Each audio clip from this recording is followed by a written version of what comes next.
Welcome to Inside Games, the only gaming news show brave enough to actually be unwatchable if you don't have an internet connection. That's right, we got to filter out all the non-internet plebs. Seems like Xbox is copying our bravery this week, preventing several users from playing games they paid for, even with an entirely functioning internet connection. Well, the bold strategy did not pay off, believe it or not. Xbox players claim to have been locked out of their entire library of Xbox software for up to 4 days. That's not only a pain in the ass, but also the realization of concerns folks have had for years about Xbox's always online DRM services. And yes, this is very much an Xbox-specific issue. Console warriors, you know what time it is. Cry DRM and let's slip the discourse of war. Xbox first acknowledged issues with launching games on May 6th, only to follow up just 16 minutes later saying the issues were all fixed. Hey, they did it. Great job. We can all go home. We fixed it. 16 minutes later, no problem. Can't wait to play Halo nonstop all weekend. Unfortunately, that didn't happen. That was the first of many instances of that exact cycle. On May 6th and 7th, the Xbox support account acknowledged this same issue 5 separate times, only to claim the issues fixed just a short while later. Wow. Boy, they got that wrong every time, huh? A May 8th update specifically mentions European users, saying their, quote, teams are investigating. Finally, on May 9th, Xbox claims, quote, significant improvement, and that an update in the next few days should squash it for good. Oh, cool. That sucks. That sucks a lot. This is basically the one thing that should never, ever happen when it comes to online DRM. People paid money for this software, now they're locked out because someone at Xbox tripped over a cord or something. In the interest of fairness, we have no idea how widespread the issue actually is. Twitter and Reddit are sprinkled with people reporting outages, but only Microsoft knows how many paying customers were truly affected. We also don't know how severe the outages have been. Some folks on Reddit say it only happened in bursts of a few hours. Others say they haven't been able to play anything for days. Yeah, and at least Xbox was acknowledging and working on the issue the whole time, even if their messages were kind of generic and uninformative. I can get why they wouldn't say more, though. People would just weaponize that and use it against them and argue. And one way or the other, we can imagine a few network engineers over there didn't have a very relaxing weekend because of this. Yeah, there is also a way to play Xbox games offline. You just got to manually set a given Xbox as your home Xbox. I don't even know what that is. However, you can't do that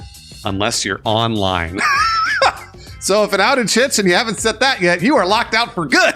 Yeah. Jeez. Oh my gosh, that's the worst. It's kind of weird the Xbox doesn't prompt you to do that, since it's specifically useful in situations exactly like this. Yet another annoying little twist of the knife there from Xbox. Yeah, to know that it could have been prevented if only you did this one thing, but you can't do it now, which is exactly what it's for. Well, when knives are twisting and nerves are sore, there's only one thing that can make the situation right, and that's free stuff. Oh, you bet. Xbox needs to pass out a freebie right this very second. Maybe 3 months of Game Pass, something like that. Phil Spencer, dear Lord in heaven, just give us anything. Phil Spencer, Snow Globe. Give us your pants, Phil. Mail your pants to me. Just tweet me and say you like me, something. I don't know. Xbox has seemed concerned with image lately, and it kind of wants to earn some brand loyalty, so that's how you do it. I'd expect them to toss out some kind of lollipop, even if it is really only to those affected. Just anything will do. Maybe an extension of Xbox Live Service or something. Just something. Unfortunately, Xbox software license agreement doesn't entitle much to users in the way of compensation, even if they can't play the games they paid for, which just sucks. We looked it up. What it said, and it's pretty much just lol. Section 4 specifically says, and this is in all caps, making it even worse, quote, Microsoft is not responsible for any indirect, incidental, special, or consequential damages, any loss of data, privacy, confidentiality, or profits, or any inability to use the Xbox software.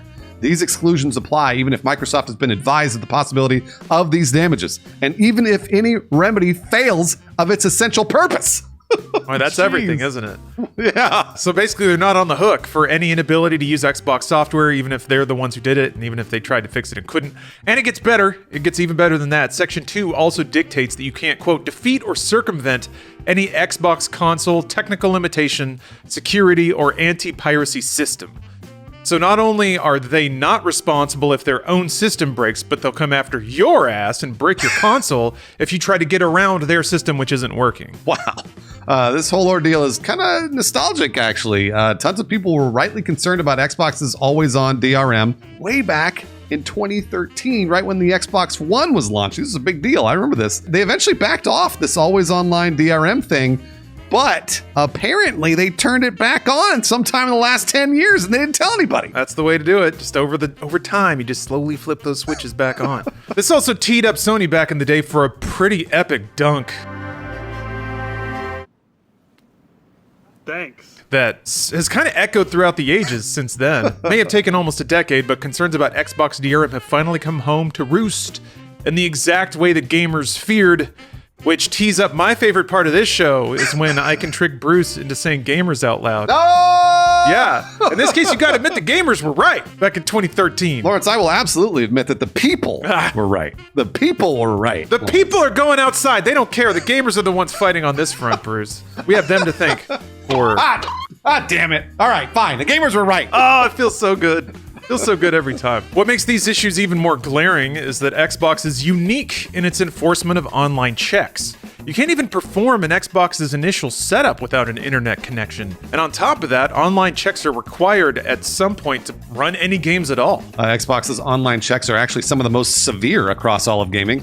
Online testing utility Does It Play runs an online database detailing exactly which games can run offline and claims that, quote, the only offline single-player games that do this outside of Xbox platform are Diablo 2 and Call of Duty. That's a shitty list to be a fan. In another tweet, Does It Play writes that 99.9% of purchased Nintendo and PlayStation 4 and 5 single-player games never have to be connected again once downloaded or installed.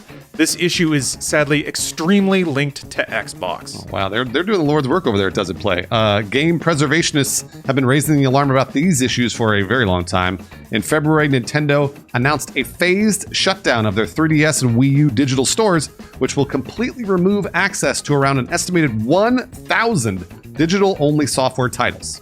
They're not all bangers, probably, but hey, it's preservation. Hey, their game's right? gone. Yeah, their game's gone. Who are we to judge what is good and not? Sony's not immune from this. They announced that they'd close the PlayStation Store service for the PlayStation 3 and Vita back in March 2021, but thankfully they did reverse that decision a few weeks later. And to Sony's credit, they've apparently formed a preservation team, according to one of their initial hires who tweeted about it, senior build engineer Garrett Fredley.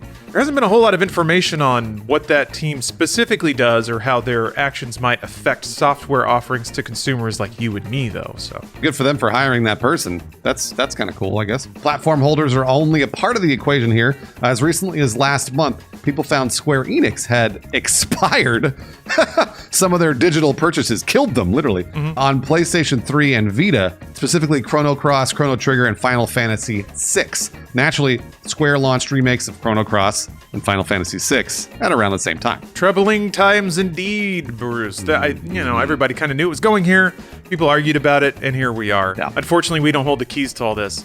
Although, I will say while we're on the subject, I'd like to shout out Good Old Games here. They distribute every single one of their games with no DRM at all. None of it. You can throw them on a hard drive, bury it for 10 years, dig it up later, it'll still work completely offline. Disclosure though, and humble brag, my partner does work for CD Projekt and they own Good Old Games. So, you can argue that I'm saying that out of the goodness of my spirit, but most people agree, man. Good Old Games fucking rocks. They're doing the Lord's work out here. Yeah, no, absolutely. Also, that works for Cyberpunk, yeah? Yes. If you buy Cyberpunk from the Good Old Games store, That's so cool. you can zip it up and throw it on Google Drive, and somebody else can download it and play it. I'm not telling you to do that, but you could do it.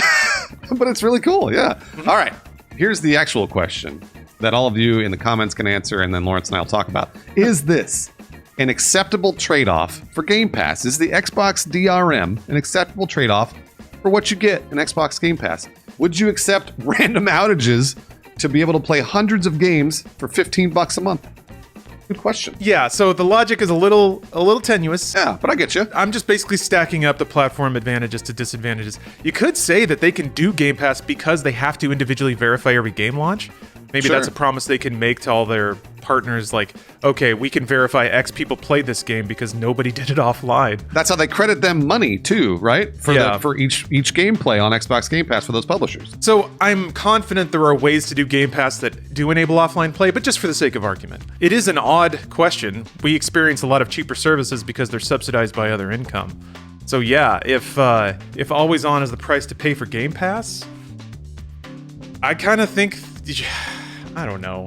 It sucks, but at least there's a benefit, you know? And I think the problem is most people would be okay with it because people are really okay with Netflix. You can't really, I Yeah. mean, you can download things, but they're okay understanding that you have to be online to stream video most of the time. So, and the trade-off there was, yeah, a huge library at a low cost, instantly on demand.